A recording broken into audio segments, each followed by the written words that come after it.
सर्वांचे आपल्या यूट्यूब चॅनलवरती स्वागत आहे. असेच व्हिडिओ पाहण्यासाठी आपल्या चॅनलला सबस्क्राईब करत आहे. तर आता आजचे काही खास प्रश्न पाहूयात. प्रश्न क्रमांक पहिला, खरुसा लेणी या जिल्ह्यात कोणत्या आहेत? खरुसा लेणी कोणत्या जिल्ह्यामध्ये आहेत? ऑप्शन क्रमांक 2, खरुसा लेणी ही सर्वांच्या आपल्या यूट्यूब चॅनलवरती स्वागत आहे. असेच व्हिडिओ पाहण्यासाठी आमच्या चॅनलला सबस्क्राईब आणि या व्हिडिओला लाईक करायचं विसरायचं नाही. चला आता आजचे काही प्रश्न पाहूयात. प्रश्न क्रमांक पहिला, खरुसा लेणी कोणत्या जिल्ह्यात आहेत? खरुसा लेण्या खालीलपैकी कोणत्या जिल्ह्यामध्ये आहेत? ऑप्शन क्रमांक 2, खरुसा लेण्या लातूर या जिल्ह्यामध्ये आहेत. प्रश्न क्रमांक 2, राज्यस्तरावर नियोजन आयोगाचा अध्यक्ष खालीलपैकी कोण असतो? राज्यस्तरावर नियोजन आयोगाचा अध्यक्ष खालीलपैकी कोण असतो? ऑप्शन क्रमांक 3, मुख्यमंत्री हा असतो. प्रश्न क्रमांक 3, पारो आंतरराष्ट्रीय विमानतळ खालीलपैकी कोणत्या देशामध्ये आहे? पारो आंतरराष्ट्रीय विमानतळ खालीलपैकी कोणत्या देशामध्ये आहे? तर ऑप्शन क्रमांक 2, भूतान या देशामध्ये आहे. प्रश्न क्रमांक 4, जागतिक आरोग्य दिन खालीलपैकी कोणत्या दिवशी असतो? जागतिक आरोग्य दिन खालीलपैकी कोणत्या दिवशी असतो? ऑप्शन क्रमांक 1, 7 एप्रिल रोजी जागतिक आरोग्य दिन असत असतो. प्रश्न क्रमांक 5, भारतातील लोकसंख्येच्या दृष्टीने सर्वात लहान राज्य कोणते?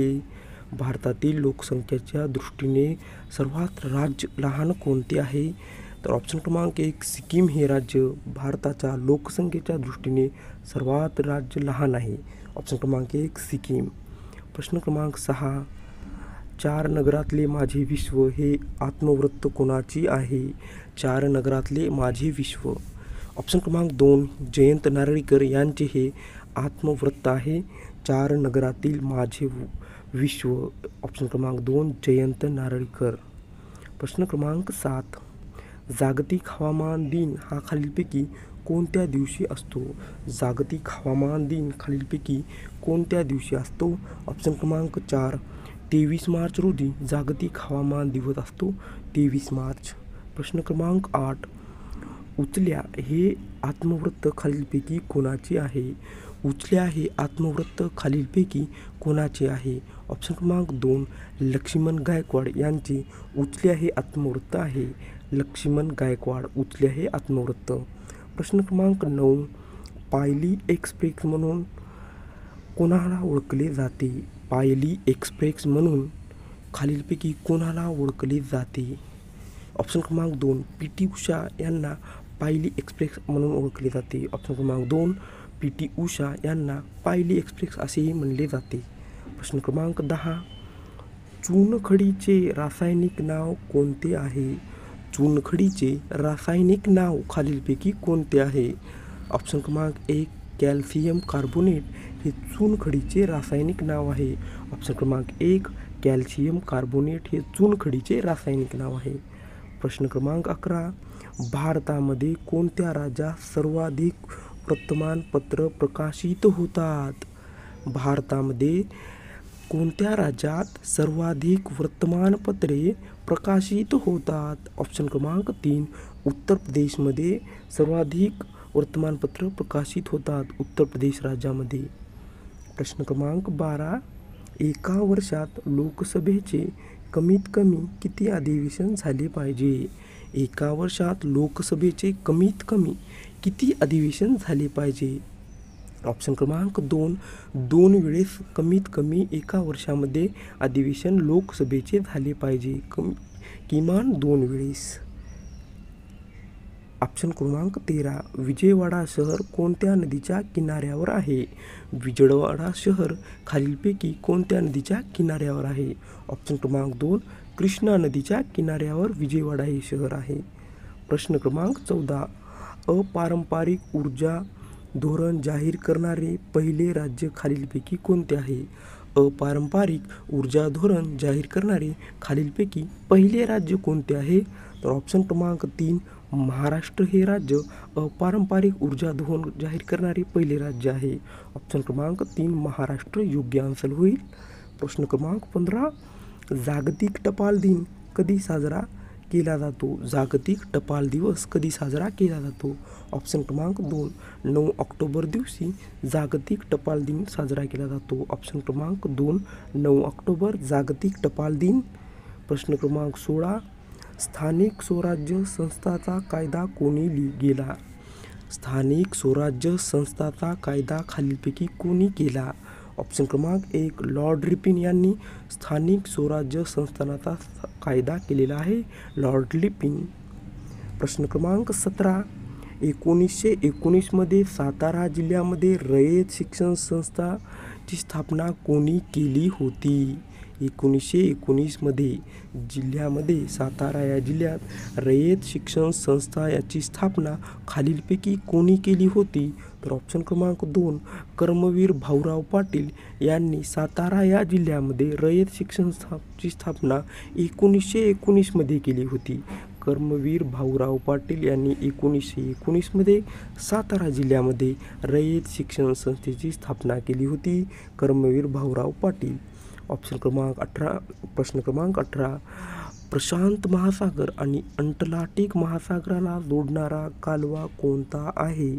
प्रशांत महासागर आणि अटलांटिक महासागराला जोडणारा कालवा खालीलपैकी कोणता आहे?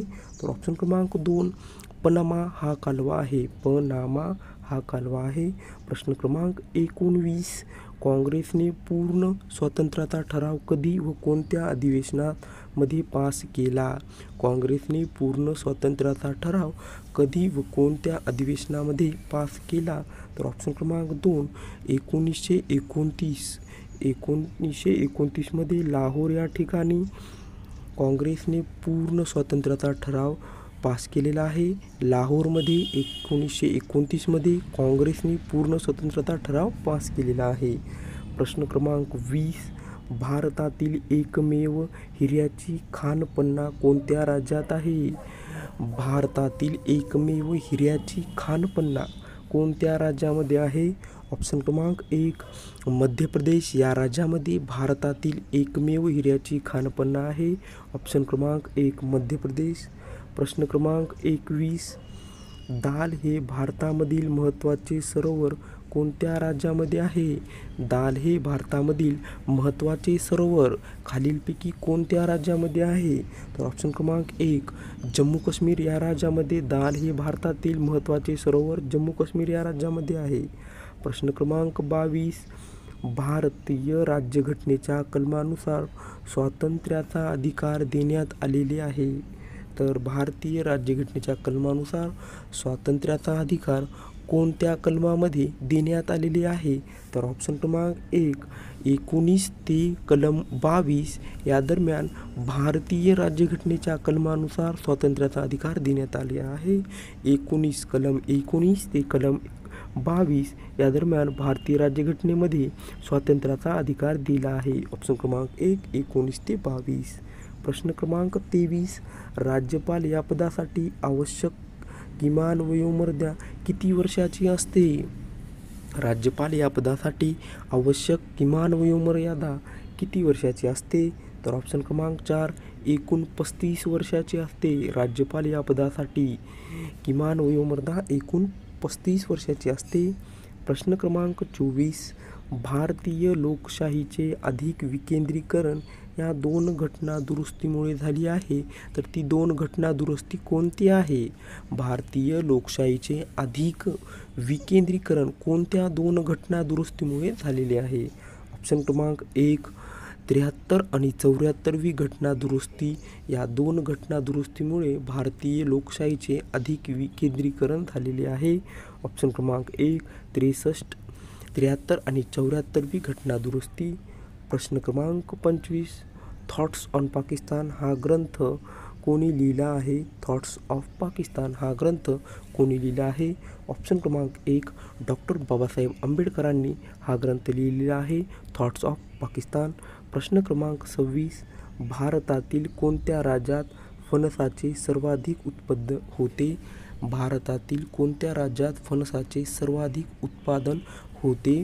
ऑप्शन क्रमांक 3, त्रिपुरा राज्यामध्ये फणसाचे सर्वाधिक उत्पादन होते. ऑप्शन क्रमांक 3, सर्वाधिक उत्पन्न फणसाचे त्रिपुरा राज्यामध्ये होते. प्रश्न क्रमांक 27, तमाशा हे लोकनृत्य कोणत्या राज्याशी संबंधित आहे? तमाशा हे लोकनृत्य कोणत्या राज्याशी संबंधित आहे?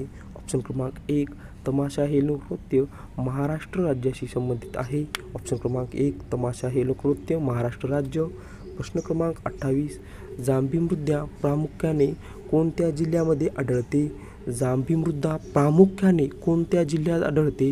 ऑप्शन क्रमांक 4, रत्नागिरी व सिंधुदुर्ग या 2 जिल्ह्यामध्ये जांभी मृदा प्रामुख्याने आढळते. ऑप्शन क्रमांक 4, रत्नागिरी व सिंधुदुर्ग जांभी मृदा प्रामुख्याने या 2 जिल्ह्यामध्ये आढळते. प्रश्न क्रमांक 29, खालीलपैकी कोणते राज्य हे संपूर्ण सेंद्रिय शेतीचे राज्य म्हणून घोषित करण्यात आले आहे?